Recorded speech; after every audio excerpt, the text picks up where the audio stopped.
se quemaría a sí mismo y no precisaría en absoluto de algo que fuera fuego en acto. Así pues, puesto que la padi es labra, sentir, solemos utilizarla con dos acepciones. Solemos, en efecto, decir que, ve, y que, oye, todo aquel que puede ver y oír aunque acaso esté durmiendo, y también lo decimos del que está actualmente viendo y oyendo. Habrá que distinguir igualmente en la palabra, sensación, dos acepciones 64, la una en potencia y la otra en acto. Y lo mismo, sentir, ya sea en 15 potencia, ya en acto. Comencemos, pues, hablando como si padecer, ser movido y estar en acto fueran lo mismo. Desde luego, el movimiento constituye también un cierto tipo de acto, si bien imperfecto, como quedó dicho en otro lugar 65. Por otra parte, todos los seres padecen y son movidos por un agente que está en acto. De ahí que, como dijimos 66, en cierto modo padecen bajo el influjo de lo semejante y en cierto 20 modo bajo el influjo de lo de semejante. Padece, en efecto, lo de semejante pero, una vez afectado, resulta ya semejante. Pero es necesario precisar aún más lo relativo a la potencia y la entelequia, ya que hasta el momento venimos hablando de ellas sin matizar 67. En efecto, se es sabio de tres maneras. En primer lugar, en el sentido en que cabe decir de un hombre genéricamente que es sabio, en cuanto que el hombre pertenece al conjunto de aquellos seres que son sabios y poseen 25 saber. En segundo lugar, en el sentido en que llamamos sabio al que domina la gramática. Uno y otro están en potencia, pero no de la misma manera, sino que el uno lo está en cuanto género apropiado y materia, mientras que el otro lo está en cuanto que puede ejercitar el saber cuando quiera, a no ser que se interponga algún obstáculo exterior. En tercer lugar viene el que está ya actualmente ejercitando el saber y sabe, en su sentido más genuino, que, esto es una A. Los dos primeros, por tanto, son sabios en potencia, 30 si bien esta potencia la actualizan de diferente manera, aquel, sufriendo la alteración correspondiente al aprendizaje y pasando reiteradamente de un estado a su contrario, este, por su parte, cuando de poseer la sensación o la gramática sin ejercitarlas pasa a ejer 417 visitarlas. Pero es que tampoco, padecer, significa siempre lo mismo, sino que en algunos casos se trata de una destrucción por la acción del contrario, mientras que en otros casos es más bien la conservación de lo que está en potencia por la acción de lo que está en entelequia, siendo lo uno y lo otro semejantes entre sí, en la medida en que esta semejanza corresponde a la relación existente entre potencia y entelequia. 5. En efecto, el que posee el saber pasa a ejercitarlo, lo cual o no es en absoluto una alteración, puesto que se trata de un proceso hacia sí mismo y hacia la entelequia, o constituye otro género de alteración. De ahí que no sea correcto afirmar que el que piensa sufre una alteración cuando piensa, como tampoco cabe decir que quien edifica sufre alteración alguna al edificar. Así pues, el objeto que lleva hasta la entelequia 10 a quien está en potencia de inteligir y pensar no puede, en rigor, decirse que, enseña, sino que habrá que utilizar otra palabra. Y en cuanto al que, estando en potencia, aprende y adquiere una ciencia bajo el influjo de otro que está en acto y le enseña, tampoco puede decirse, como queda explicado, que padezca o, en caso contrario, habrá que distinguir dos tipos de alteración, la una consistente en un cambio hacia esta 15-2 pasivos y de privación, la otra hacia un estado activo, hacia su actividad natural. El primer cambio del ser dotado de sensibilidad se produce bajo la acción del progenitor, de manera que, una vez engendrado, posee ya el sentir como el que posee una ciencia. Consiguientemente, la sensación en acto ha de considerarse análoga al acto de ejercitar la ciencia, si bien entre uno y otro existe una diferencia, en el caso de aquel los agentes del acto, lo visible, lo audible y el resto de los objetos sensibles, son exteriores. La causa de ello estriba en que mientras la sensación en acto es de objetos individuales, la ciencia es de universales y estos se encuentran en cierto modo en el alma misma. De ahí que sea posible inteligir en sí mismo a voluntad, pero no sea posible 25 percibir sensitivamente en sí mismo, ya que es necesaria la presencia del objeto sensible. Con las ciencias que se ocupan de objetos sensibles ocurre lo mismo y por la misma razón, porque los objetos sensibles forman parte de las realidades exteriores e individuales. Pero ocasión habrá más adelante de hacer precisiones ulteriores en torno a estas cuestiones 68. Por el 30 momento quede señalado que no siendo simple la expresión, en potencia, sino que en un sentido es como si dijéramos que un niño está en potencia de dirigir un ejército, y en otro sentido es como si dijéramos lo mismo de un adulto, la facultad sensitiva lo es de esta segunda manera. Ahora bien, puesto que no hay pala 418 habrás distintas para expresar esta diferencia entre ambos tipos de potencia y ya está suficientemente aclarado que son distintas y como lo son, no queda más remedio que servirse de las expresiones, padecer, y, ser alterado, como términos más precisos. Por lo demás y como queda dicho 69, la facultad sensitiva es en potencia, tal como lo sensible es ya en entelequia. Padece ciertamente en tanto no es semejante pero, 5 una vez afectada, se asimila al objeto y es tal cual él. Capítulo 6. ¿De qué y cuáles son los objetos sensibles propios, comunes y por accidente? Si pasamos ahora a estudiar cada uno de los sentidos, será preciso comenzar hablando acerca de los objetos sensibles. Sensible, se dice de 3 clases de objetos, 2 de los cuales diremos que son sensibles por sí, mientras que el tercero lo es por accidente. De los 2 primeros, a su vez, uno es propio de cada 10 sensación y el otro es común a todas. Llamo, por lo demás, propio, a aquel objeto que no puede ser percibido por ninguna otra sensación y en torno al cual no es posible sufrir error, por ejemplo, la visión del color, la audición del sonido y la gustación del sabor. El tacto, por su parte, abarca múltiples cualidades diferentes. En cualquier caso, cada sentido discierne acerca de este tipo de sensibles y no sufre error sobre si 15 se trata de un color o de un sonido, si bien puede equivocarse acerca de qué es o dónde está el objeto coloreado, qué es o dónde está el objeto sonoro. Tales cualidades, por tanto, se dice que son propias de cada sentido mientras se dice que son comunes el movimiento, la inmovilidad, el número, la figura y el tamaño, ya que éstas no son propias de ninguna sensación en particular, sino comunes a todas. El movimiento, en efecto, es perceptible tanto al tacto como a la vista. Se habla, en fin, de sensible por accidente, cuando, por ejemplo, esto blanco es el hijo de Dyers.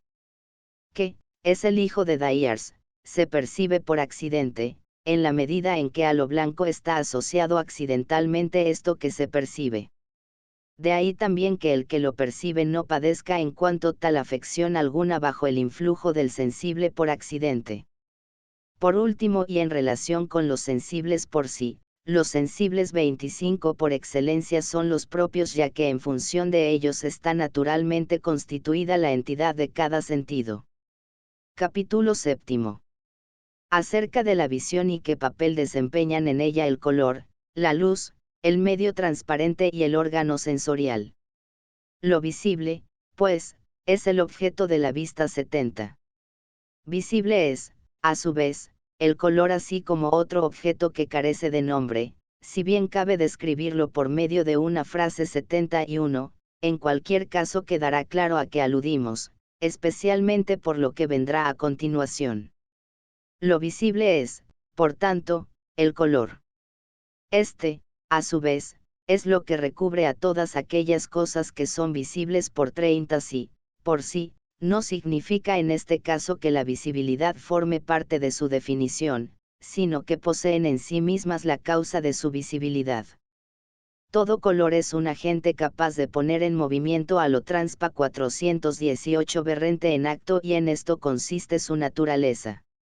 He ahí por qué el color no es visible si no hay luz, mientras que, a la luz, cualquier color de cualquier cosa resulta visible. Habrá que empezar, por tanto, diciendo qué es la luz. Hay, pues, algo que es transparente.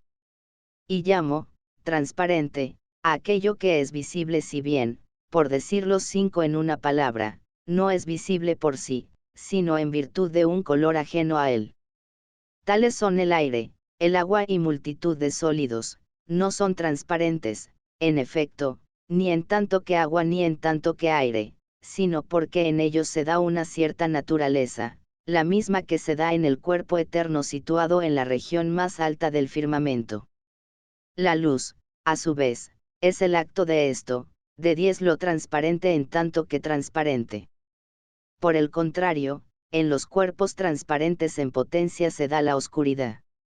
La luz es, pues, como el color de lo transparente cuando lo transparente está en entelequia. Bajo la acción del fuego o de un agente similar al cuerpo situado en la región superior del firmamento, y es que la propiedad inherente a este es una y la misma que la del fuego. Queda dicho, por tanto, qué es lo transparente y qué es la luz, y cómo ésta no es ni fuego ni cuerpo alguno ni efluvio de cuerpo alguno 15, ya que en este caso sería también un cuerpo, sino la presencia del fuego o cualquier otro agente similar en lo transparente, toda vez que es imposible que dos cuerpos ocupen simultáneamente el mismo lugar. Parece, además, que la luz es lo contrario de la oscuridad. Ahora bien, la oscuridad es la privación de una disposición tal en lo transparente, luego evidentemente su presencia es la luz. Y han cometido un error Empédocles y quienquiera que con él haya afirmado que la presencia de la luz se produce al desplazarse ésta y situarse en un momento dado entre la Tierra y la capa celeste que la rodea, si bien tal movimiento nos pasa inadvertido. Tal afirmación, desde luego, no concuerda ni con la verdad del razonamiento ni con 25 la evidencia de los hechos, y es que cabría que su desplazamiento nos pasara inadvertido tratándose de una distancia pequeña, pero que de oriente a occidente nos pase inadvertido constituye, en verdad, una suposición colosal. Lo que recibe el color es lo incoloro, lo que recibe el sonido es lo insonoro. Incoloro es, por lo demás, tanto lo transparente como lo invisible o bien a duras penas visible, por ejemplo, lo oscuro.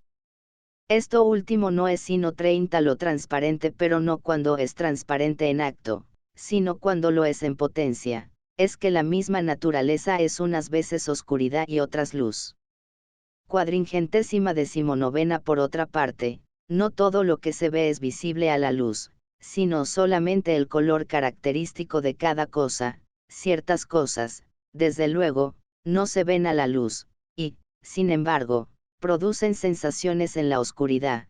Por ejemplo, todas aquellas que aparecen ígneas y brillantes. No hay en nuestra lengua un término único para 5 designarlas, como son los hongos, el asta y las cabezas, escamas y ojos de los peces.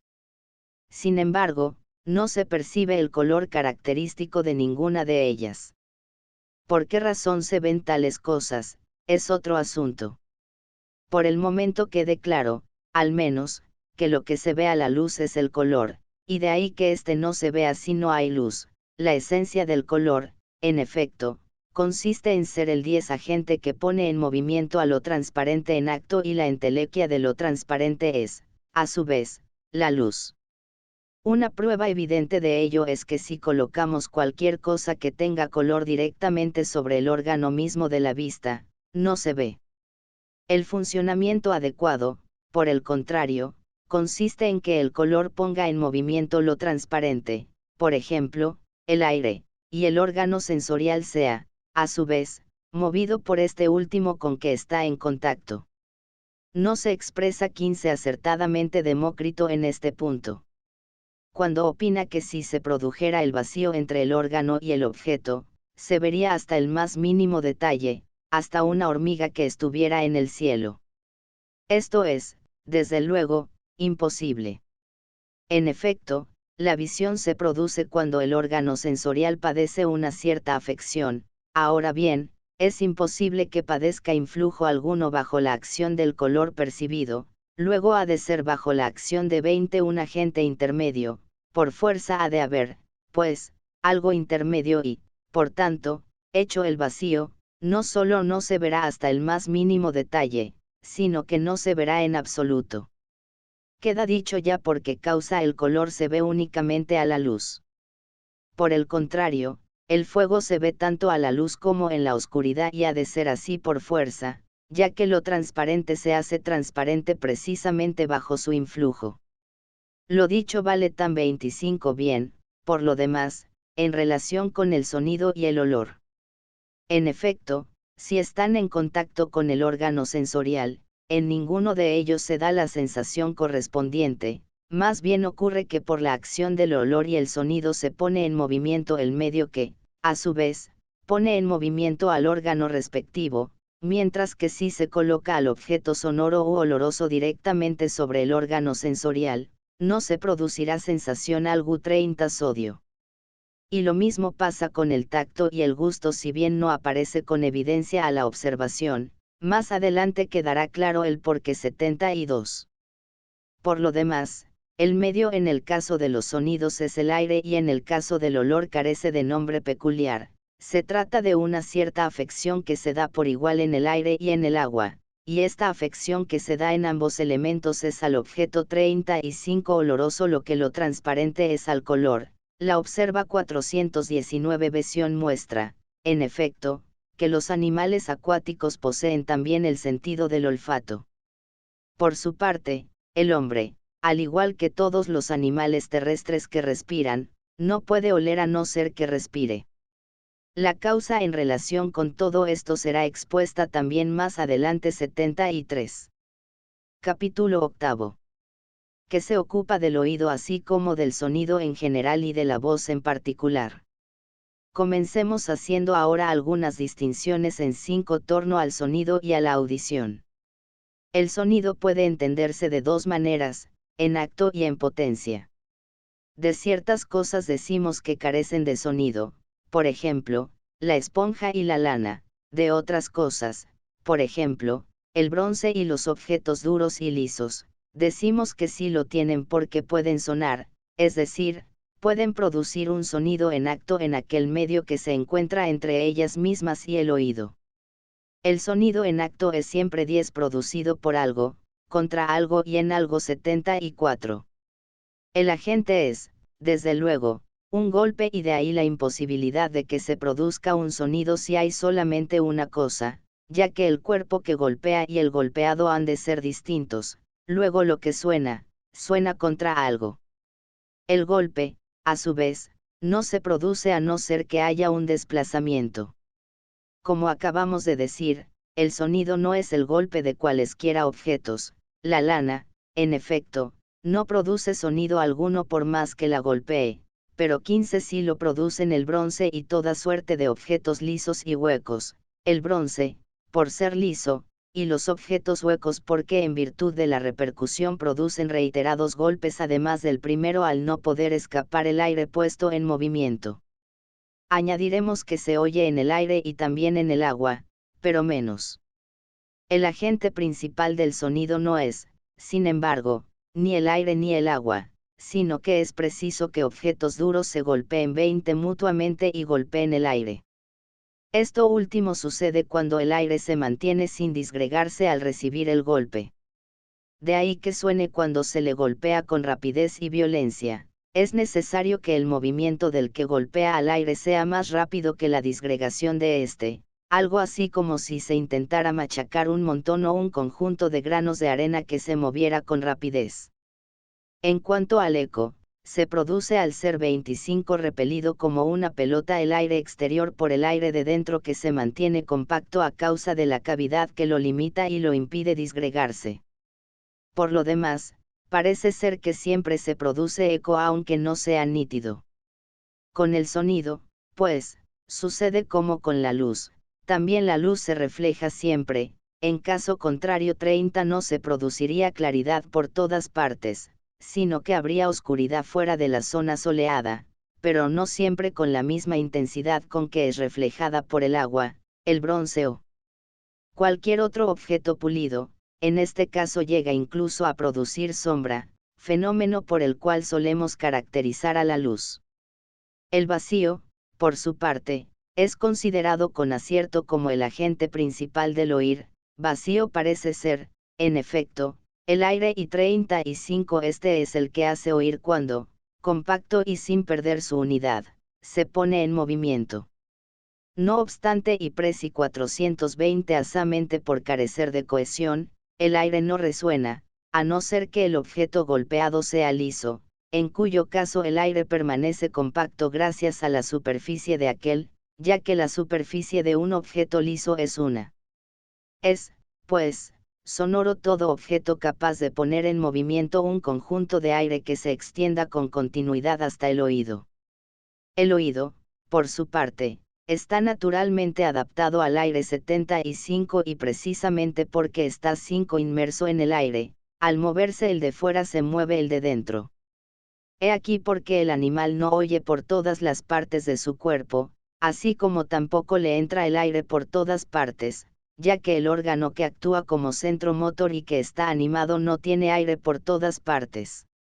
El aire es de por sí insonoro por ser fácilmente disgregable, pero cuando se le impide disgregarse, su movimiento se convierte en sonido. En cuanto 10 al aire que hay en los oídos, está encerrado con el fin de que permanezca inmóvil, de manera que pueda percibir con exactitud todas las variedades del movimiento. He aquí la causa de que oigamos también dentro del agua, que ésta no penetra hasta el aire congénito mismo, ni siquiera penetra en el interior de la oreja gracias al laberinto. Si sucede esto último, no se oye, así como tampoco en el caso de que la membrana sufra una lesión, caso análogo a cuando se lesiona la piel que recubre la pupila. Por lo demás, un indicio de si se oye 15 o no es que la oreja resumbe permanentemente como un cuerno, ya que el aire encerrado en las orejas está continuamente animado de un movimiento peculiar. El sonido, sin embargo, no es algo suyo, sino foráneo. Y la gente dice que oímos con algo vacío y que resumba, precisamente porque oímos con un órgano que contiene una determinada cantidad de aire.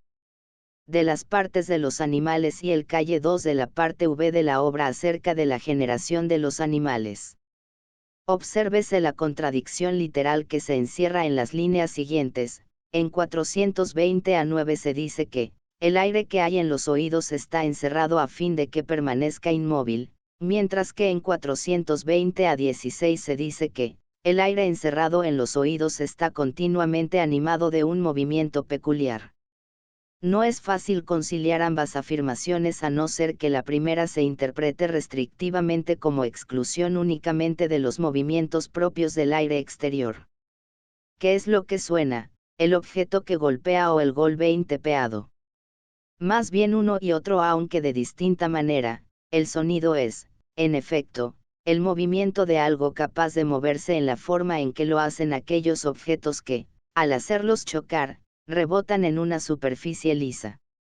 Ya ha quedado aclarado que no todo objeto que golpea y es golpeado suena. Por ejemplo, si una aguja choca con otra aguja, antes al contrario, es preciso que 25 el objeto golpeado sea liso para que rebote y vibre el aire en bloque.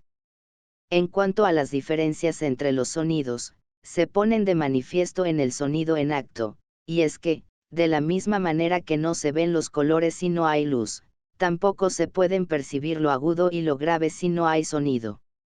Agudo y grave son palabras que proceden por metáfora a partir de las cualidades tactile-tactiles.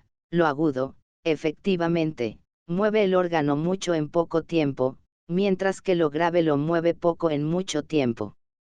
Y no es que lo agudo sea rápido y lo grave lento, sino que la diferencia de cualidad entre el movimiento de lo uno y de lo otro es el resultado de su rapidez y su lentitud respectivamente 76. A lo que 420b parece, guardan una cierta analogía con el modo en que lo agudo y lo obtuso actúan sobre el tacto.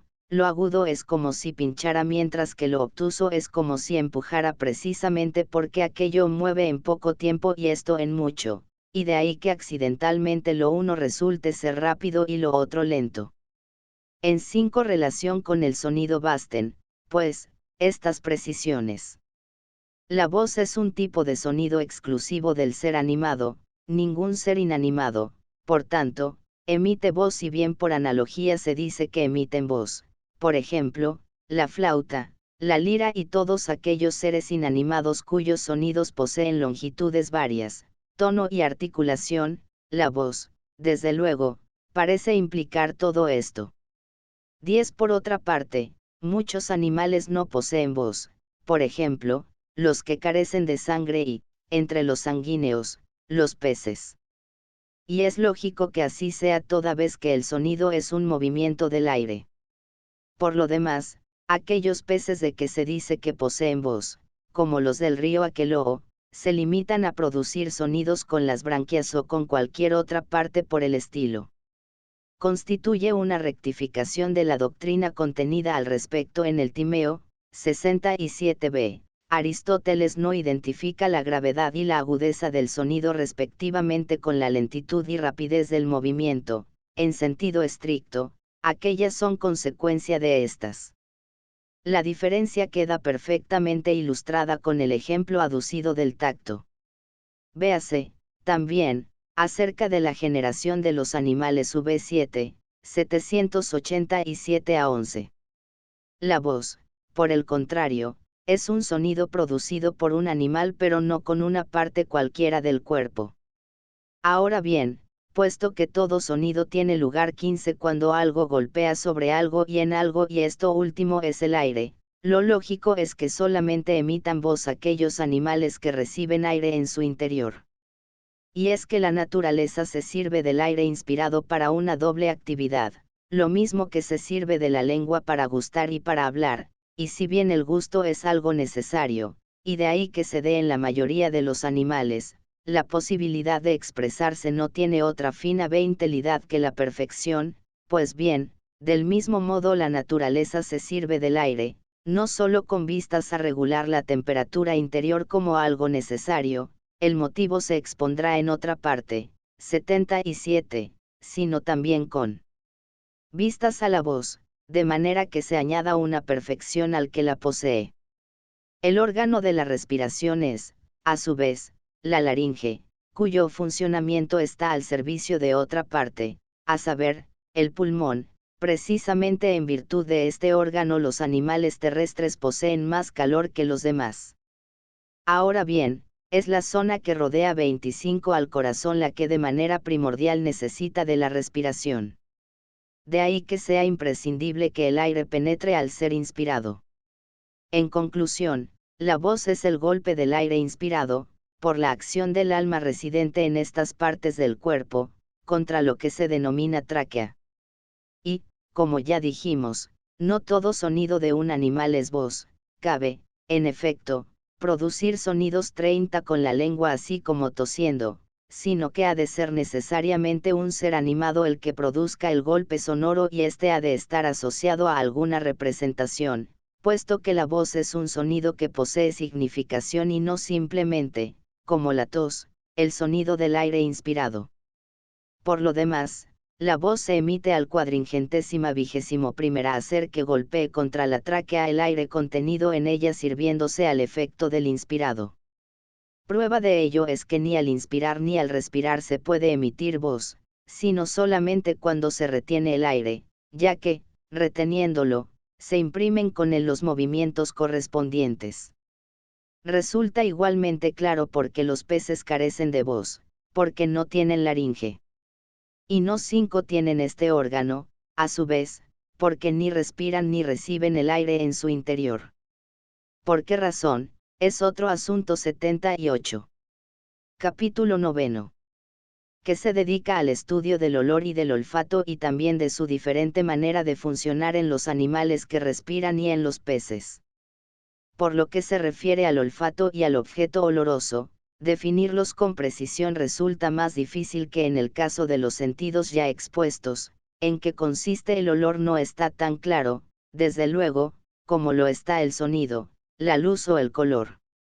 La causa de ello estriba, a su 10 vez, en que tal sentido carece en nosotros de precisión y es inferior en agudeza al de muchos animales. El hombre, en efecto, capta torpemente los olores y no percibe objeto alguno oloroso a no ser con dolor o placer, prueba de que el órgano sensorial carece de agudeza.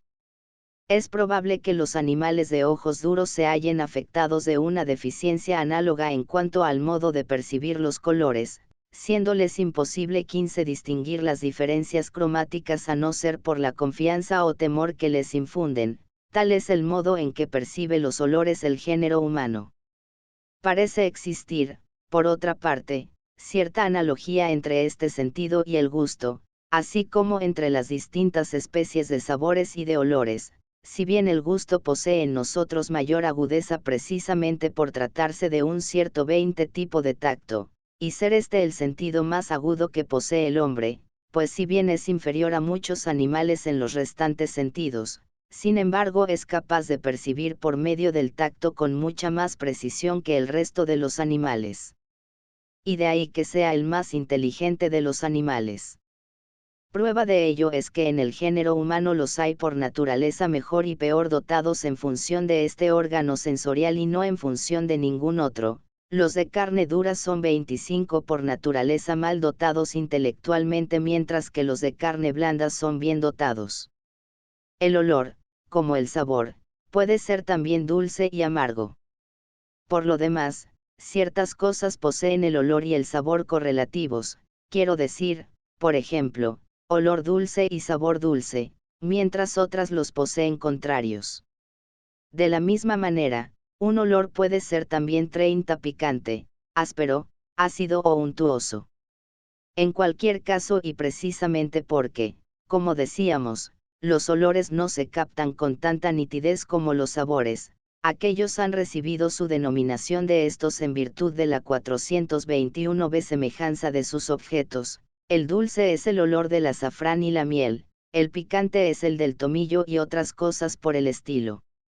Y del mismo modo ocurre con los restantes olores.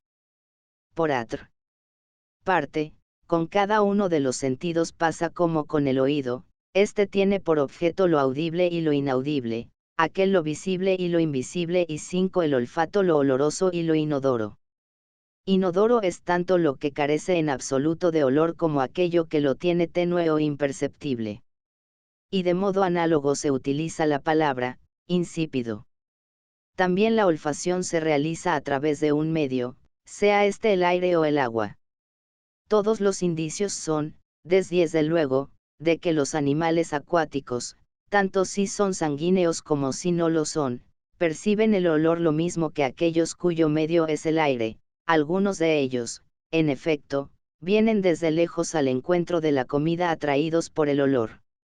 Esto plantea evidentemente un problema, si partimos de que todos los animales perciben los olores de la misma manera y dado que el hombre huele cuando aspira mientras que cuando deja de aspirar, bien porque expulse o retenga el aire, no huele ni de lejos ni de cerca, ni siquiera colocando el objeto directamente sobre la nariz en su parte interior, que el objeto no se perciba si está colocado directamente sobre el órgano sensorial es algo común a todos los animales, que no se perciba a no ser. Cuando se aspira es, sin embargo, algo peculiar de los hombres, es evidente por experiencia. De todo esto resultaría que los animales no sanguíneos, puesto que no respiran, han de poseer algún sentido distinto de los ya enunciados. Lo que, por otra parte, es imposible, si es que en realidad perciben el olor, ya que el sentido de lo oloroso, tanto si es bien como si es maloliente, es precisamente el olfato 79. Amén de que es patente a la observación cómo estos animales son destruidos por los mismos olores fuertes que el Jan 25 Brie, por ejemplo, el del asfalto, el del azufre, etc. Lo que implica necesariamente que perciben los olores aunque no sea al respirar. Parece, en cualquier caso, que este órgano sensorial es diferente en el caso del hombre y en el de los demás animales, de igual manera que los ojos del hombre son diferentes de los animales de ojos duros, aquellos tienen los párpados como protección y a manera de cubierta, de modo que 30 no pueden ver a no ser que los muevan y levanten. Los animales de ojos duros, por el contrario, no tienen nada análogo, sino que ven directamente lo que hay en lo transparente. Paralelamente y al igual que el ojo, los hay que olores si bien los perciben evidentemente de modo distinto. Si para identificar un sentido atendemos al modo en que se realiza la sensación, habrá que admitir que el sentido en cuestión de los peces es distinto del de los animales que respiran. Si atendemos al objeto, habrá que afirmar que se trata del mismo sentido. Aristóteles, fiel a su doctrina de que los sentidos se especifican por sus objetos, se decide por el último miembro de la alternativa. Tienen al descubierto el órgano olfativo, min 422, tras que en los animales que respiran este órgano tiene una cubierta que se descubre al inspirar, al dilatarse las venas y los poros. He aquí porque los animales que respiran no perciben olores cuando están sumergidos en un medio húmedo, porque únicamente huelen cuando aspiran y no es posible hacer esto último 5 estando en un medio húmedo. El olor es de lo seco así como el sabor es de lo húmedo. El órgano olfativo es, por su parte, seco en potencia. Capítulo 10. Que se ocupa en estudiar el sentido del gusto y su objeto propio, el sabor. Lo gustable es una cierta clase de tangible 80. He ahí la razón por la cual no es posible percibirlo a través de un cuerpo extraño interpuesto, tampoco es esto possible en el caso del tacto. Además, el cuerpo que posee sabor, es decir, lo gustable, se da en un elemento húmedo como en su materia y lo húmedo, a su vez, es algo tangible. De donde resulta que, de vivir sumergidos en agua, percibiríamos lo dulce diluido en ella pero no a través del agua como medio, sino por hallarse diluido en ella como cuando de una bebida se trata. El 15 color, por el contrario, no se percibe de esta manera, porque se halle mezclado, ni tampoco en forma de efluvios. Para el sabor no hay, por tanto, medio alguno. Ahora bien, de igual manera que lo visible es el color, lo gustable es el sabor. Por lo demás, un objeto carente de humedad no produce la sensación de sabor, sino que ha de poseer humedad ya en acto, ya en potencia como, por ejemplo, lo salado, que es a la vez fácilmente soluble y colabora a la salivación de la lengua. Y así como la vista tiene por objeto no solo 20 lo visible y lo invisible, la oscuridad es invisible pero es también la vista quien la discierne, sino además lo deslumbrante, que también es invisible aunque de manera distinta que la oscuridad. El oído tiene por objeto no solo el sonido y el silencio, audible aquel e inaudible este, sino también el sonido excesivo. Este 25 es al oído como lo deslumbrante a la vista ya que el sonido excesivo y violento resulta en cierto modo tan inaudible como el tenue. Téngase en cuenta que, invisible, se dice no solo de lo que es totalmente invisible, imposible, se dice en este sentido en relación con otros temas, sino también de aquello que, aun siendo naturalmente visible, no se ve o se ve mal. En este último sentido se dice, de la golondrina, que no tiene pies, y, de ciertas frutas, que no tienen hueso. 81.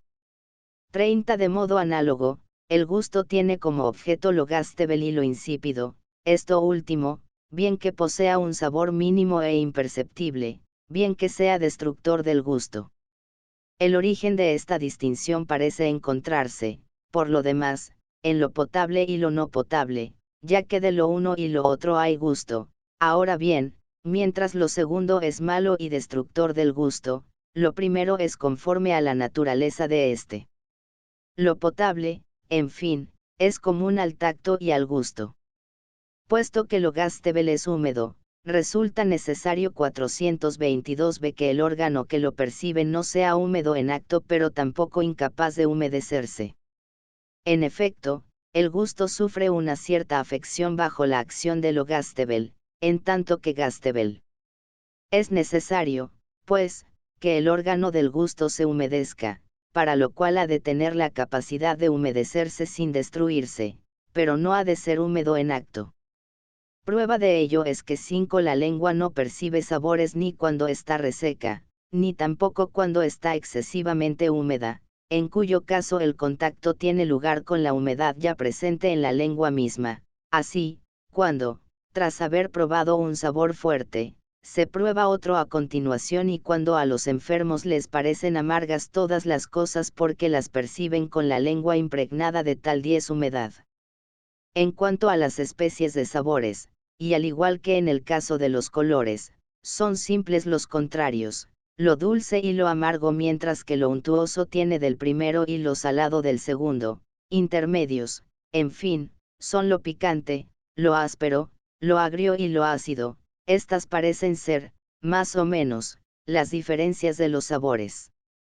En conclusión, la facultad gustativa es aquella que es 15 tal en potencia y lo gustable, a su vez, es aquello que la actualiza. Capítulo 11. En que se estudia el tacto y se dedica una atención preferente a la cuestión de si el contacto con el objeto es inmediato o se realiza a través de un medio. Lo que se afirme de lo tangible ha de afirmarse también del tacto, o sea, que si el tacto no constituye un sentido sino varios, las cualidades tangibles serán también necesariamente múltiples. Su dificultad encierra, 20 por lo demás, la cuestión de si se trata de uno o varios sentidos y cuál es el órgano del tacto, si lo es la carne, y en otros animales algo análogo, o no, en cuyo caso aquella sería un medio mientras que el órgano primario sería algún otro localizado en el interior. 82. El primero de estos problemas proviene de que todo sentido parece limitarse a un par de contrarios, por ejemplo, la vista a lo blanco y lo negro, el gusto a lo 25 dulce y lo amargo mientras que en lo tangible se dan múltiples contrariedades, caliente y frío, seco y húmedo, duro y blando y otras por el estilo. Esta dificultad se resuelve en cierto modo si tenemos en cuenta que también en los demás sentidos se dan múltiples contrariedades, por ejemplo, en la voz no solo hay agudeza 30 y gravedad, sino además intensidad y suavidad, delicadeza y rudeza de voz y otras semejantes. También en el caso del color se dan otras diferencias similares. No obstante, queda sin aclarar cuál es el objeto sensible que subyace a las contrariedades, aquello que sería en el tacto lo que el sonido es en el oído. En cuanto a la cuestión de si el órgano sensorial es algo interno o no, en cuyo caso lo sería directamente la carne, me parece que no sirve en absoluto como 423ª prueba, a favor de lo segundo, el hecho de que la sensación se produzca al tocar. Pues aún en el supuesto de que se recubriera la carne tras 82-59 en este capítulo se discute y precisa la afirmación según la cual el tacto, y con él el gusto, se distingue del resto de los sentidos en que actúa por contacto, es decir, sin el concurso de medio transmisor alguno entre el objeto y el órgano, véase, supra, 422 a 8-10 y número 57. El tacto está también mediatizado, en primer lugar, por la carne, que no constituye el órgano sensorial, sino un medio naturalmente incorporado al organismo, y, en segundo lugar, la fina película de aire o agua interpuesta entre dos cuerpos tangentes entre sí.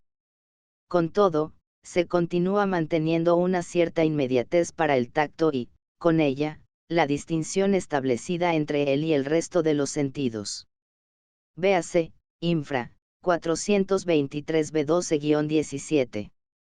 Fabricar al efecto algo así como una membrana, también esta transmitiría la sensación nada más ponerse en contacto con el objeto, y, sin embargo, es obvio que en ella no se encuentra el órgano sensorial. Y suponiendo que tal M5 brana fuera congénita, la sensación se transmitiría con mayor rapidez aún. De donde resulta que esta parte del cuerpo, la carne, parece actuar, respecto del tacto, como actuaría, respecto de los demás sentidos, una capa de aire en que estuviéramos congénitamente envueltos, en tal caso nos parecería que percibíamos el sonido, el color y el olor con un único órgano y que vista, oído y olfato eran un único sentido. Pero el caso 10 es que, al estar separado el medio a través del cual se producen los movimientos, los susodichos órganos se nos presentan claramente como diversos.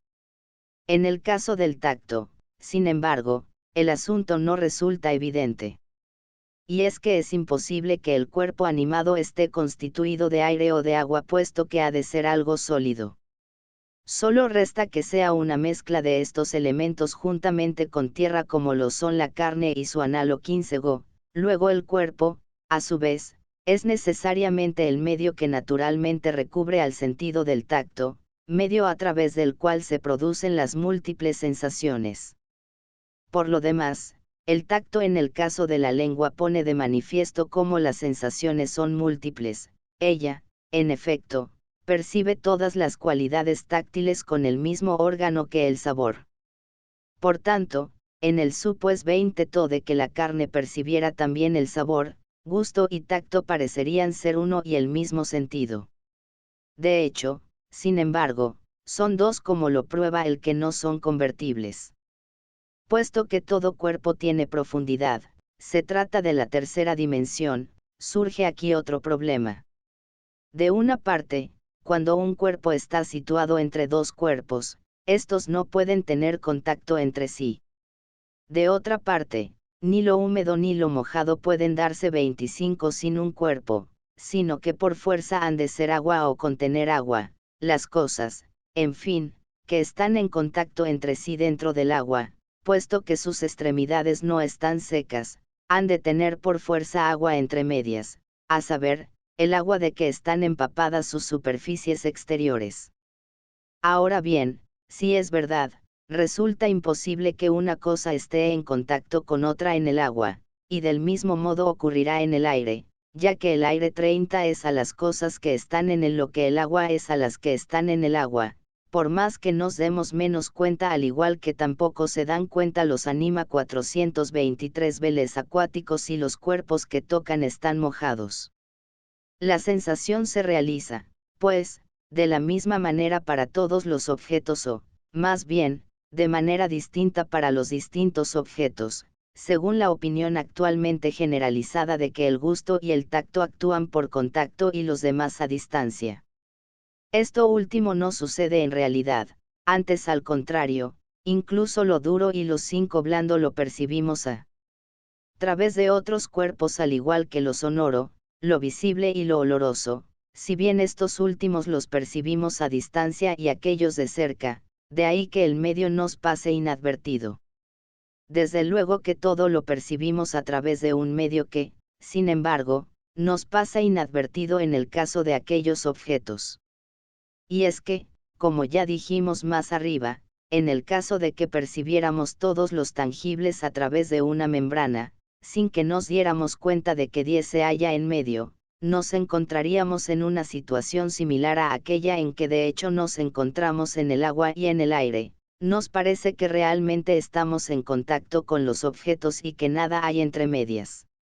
No obstante, lo tangible difiere de los objetos visibles y audibles en cuanto que estos son percibidos al ejercer el medio cierto influjo sobre nosotros, mientras que los objetos tangibles los percibimos influidos no por el medio, sino a la vez que el medio, algo así 15 como el que es golpeado a través de un escudo, no es que el escudo lo golpee tras ser el golpeado, antes bien, sucede que ambos resultan golpeados conjuntamente.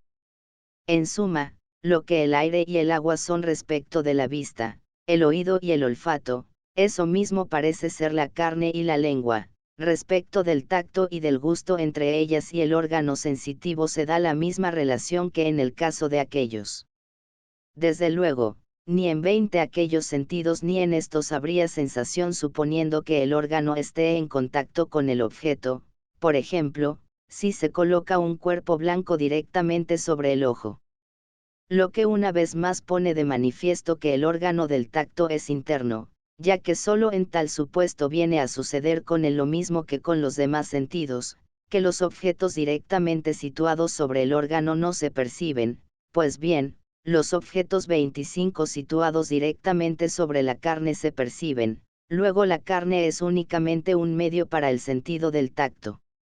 Tangibles son, pues, las diferencias del cuerpo en tanto que cuerpo. Y llamo diferencias a las que definen a los elementos, caliente y frío, seco y húmedo, de las que hemos hablado con anterioridad en el tratado Hacer 30K de los elementos 83. El órgano perceptor de las mismas es, a su vez, el del tacto, es decir, aquella parte del cuerpo que constituye el asiento donde primariamente se da el sentido denominado tacto y que es en 424ª potencia tales cualidades. Percibir sensitivamente es, en efecto, sufrir una cierta afección, y de ahí que el agente haga que esta parte, que está en potencia, sea tal cual él mismo es en acto. Esta es la razón por la cual no percibimos lo que está igual de caliente, frío, duro o blando que el órgano y sí los objetos. Que lo están más que él, es que el sentido es a manera de 5 un término medio, entre los contrarios sensibles. Por eso mismo discierne los objetos sensibles, porque el término medio es capaz de discernir, ya que respecto de cada extremo viene a ser el contrario. Y de la misma manera que el órgano que ha de recibir lo blanco y lo negro no ha de ser ni lo uno ni lo otro en acto, pero sí ambas cosas en potencia, y lo mismo en el caso de los demás sentidos, también en el caso del 10 tacto el órgano no ha de ser ni frío ni caliente. Más aún, de la misma manera que la vista tiene por objeto lo visible y lo invisible, y lo mismo ocurre con los demás sentidos respecto de sus objetos, también el tacto tiene por objeto lo tangible y lo intangible. Intangibles son, a su vez, ya lo que posee en grado mínimo la característica de los cuerpos tangibles, como sucede con el aire, ya los excesos en las cualidades tan intangibles, como ocurre con los cuerpos destructores. Queda, pues, esquemáticamente expuesto lo relativo a cada uno de los sentidos. Capítulo 12. Donde Aristóteles define al sentido en general como facultad capaz de recibir las formas sensibles sin la materia y propone ciertas consideraciones basándose en esta definición. En relación con todos los sentidos en general ha de entenderse que sentido es la facultad capaz de recibir las formas sensibles sin la materia al modo en que la cera recibe la marca del anillo sin el hierro ni el 20 oro, y es que recibe la marca de oro o de bronce pero no en tanto que es de oro o de bronce. A su vez y de manera similar, el sentido sufre también el influjo de cualquier realidad individual que tenga color, sabor o sonido, pero no en tanto que se trata de una realidad individual, sino en tanto que es de tal cualidad y en cuanto a su forma. El órgano primario es, por su parte, aquel en el cual reside semejante potencia. Desde 25 luego que la potencia no se distingue realmente del órgano pero su esencia es distinta, en caso contrario, el ser dotado de sensibilidad sería, en cuanto tal, una magnitud, y, sin embargo, ni la esencia de la facultad sensitiva ni el sentido son magnitud, sino más bien su proporción idónea y su potencia. A partir de estas explicaciones queda claro además por qué los excesos de los sensibles destruyen los órganos de la sensación. En efecto, si el movimiento del 30 órgano resulta demasiado fuerte, desaparece la proporción idónea, y esto es el sentido, al igual que desaparecen la armonía y el tono si se pulsan violentamente las cuerdas. Queda claro también por qué las plantas no están dotadas de sensibilidad a pesar de que poseen una parte del alma y a pesar de que padecen bajo el influjo de las cualidades sensibles, puesto que se en 1.24b frían y calientan. La razón está en que no poseen el término medio adecuado ni el principio capaz de recibir las formas de los objetos sensibles, sin la materia, sino que reciben el influjo de éstas unido a la materia. Cabría, en fin, preguntarse si lo que no puede percibir 5 olores padece bajo el influjo del olor, lo que no puede ver, bajo la acción del color y así sucesivamente en los demás casos. Pues bien, si lo oloroso es precisamente el olor, de producir algún efecto, producirá precisamente la sensación olfativa, luego ningún ser incapaz de percibir olores podrá padecer bajo la acción del olor. El razonamiento vale también para las demás sensaciones. Y los seres capaces de percibir son afectados por el objeto sensible solamente en la medida en que poseen la capacidad de percibirlo. Esto se pone de manifiesto también de la siguiente manera: 10 Ni la luz o la oscuridad ni el sonido ni el olor actúan sobre los cuerpos, los que actúan son los cuerpos en que se dan tales cualidades. Por ejemplo, es el aire acompañado de truenos el que rompe el tronco del árbol. Cabe objetar, sin embargo, que las cualidades tangibles y los sabores sí que actúan, que agente, sino, es el que actúa sobre los seres inanimados y los altera. Y si esto es así, ¿por qué no van a actuar también aquellas cualidades? Lo que ocurre es, en definitiva, que no todos los cuerpos resultan afectados bajo 15 la acción del olor y del sonido. Los cuerpos que resultan afectados son aquellos que carecen de contornos consistentes y se desvanecen como el aire que, al ser afectado, deviene oloroso. ¿Qué es, entonces, captar un olor además de sufrir una determinada afección? ¿No será que captar un olor es además percibir sensitivamente, algo que el aire no hace, puesto que se limita a resultar perceptible cuando es afectado? Libro tercero. Capítulo primero. Que no existe ningún otro sentido aparte de los 5 ya expuestos, pero sí una sensibilidad común cuyas funciones comienzan a estudiarse en este capítulo. Que no existe ningún otro sentido aparte de los 5 424b22, me refiero a vista, oído, olfato, gusto y tacto. Cabe confirmarlo de la siguiente manera: 84.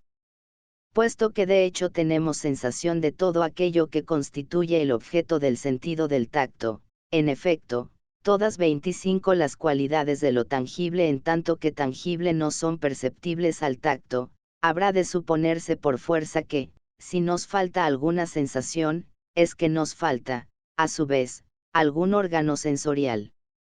Ahora bien, las cualidades que percibimos al entrar en contacto con ellas son perceptibles por medio del tacto, sentido que de hecho no nos falta. En cuanto a las cualidades que no percibimos directamente sino a través de un medio, las percibimos en virtud de los cuerpos simples. Me 30 refiero, en concreto, al aire y al agua. Por lo que se refiere a este último caso, los hechos son los siguientes. Si varias cualidades sensibles heterogéneas se perciben a través de un único medio, el sujeto dotado de un órgano de la naturaleza de éste será capaz por fuerza de percibir ambas cualidades. Así, por ejemplo, si el órgano está compuesto de aire y puesto que el aire es el medio transmisor del sonido y del color, si, por 425 el contrario, son más de uno los medios transmisores de una única cualidad, por ejemplo, tanto el aire como el agua son medios transmisores del color al ser ambos transparentes, entonces el sujeto dotado de un órgano constituido por uno solo de estos elementos percibirá la cualidad transmitida a través de ambos. Pues bien, entre los cuerpos simples solamente los dos citados, aire y agua, son elementos constitutivos de los órganos sensoriales. La pupila es de agua, el oído, de aire, 5 y el olfato, de ambos, mientras que el fuego o no entra en la composición de ninguno o es común a todos, ya que ningún ser sin calor es capaz de. 84-61 Se trata, sin duda, de la más extraña demostración que cabe encontrar en la obra de Aristóteles. Acerca de este pasaje escribe Thorstrick, de Anima, Berlín, 1862, Adeloc. Videtur post Aristotelem nemo anc demonstrationem intellexisse, videantur Simplicius, Piloponus, Soponias, Alexander. Averroes, Julius Pacius, Denique Trendelenburgius. Nec ego intellexi. Solo nos queda añadirnos humildemente a la lista. Sentir, y la tierra, en fin, o no forma parte de ninguno o, en todo caso, entra en la composición del órgano del tacto. De donde resulta que no existe órgano sensitivo alguno fuera de los de agua y aire. Estos, por lo demás, los poseen de hecho ciertos animales. Por tanto, todos los 10 sentidos posibles se dan en aquellos animales que no son ni incompletos ni imperfectos. Hasta el topo, puede observarse, posee ojos bajo la piel. En conclusión, a no ser que exista algún otro cuerpo simple, o bien alguna cualidad que no esté presente en cuerpo alguno de este mundo, no cabe la posibilidad de que nos falte algún sentido. Tampoco es posible que exista un órgano especial para los sensibles comunes, es decir, fin de la cuarta parte. Importante, este libro es de dominio público, cortesía de dominiopublico.es.